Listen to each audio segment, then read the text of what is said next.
Hey guys, welcome back to another helpful video of 1 to Step, and in this video I'm going to show you how to change your username into your Zedge account. So without any further ado, let's dive right into this exciting video.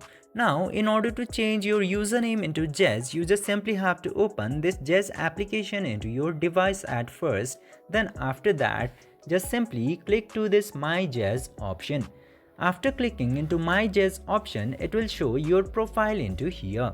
After coming into this profile page, you just simply have to tap into this gear icon into the top right corner.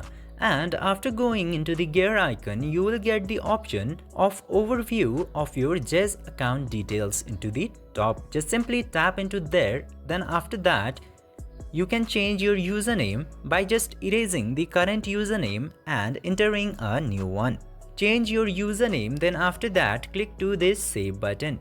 Then your username will successfully be updated into your Zedge account. By following these very easy steps, you can easily change your username into Zedge application.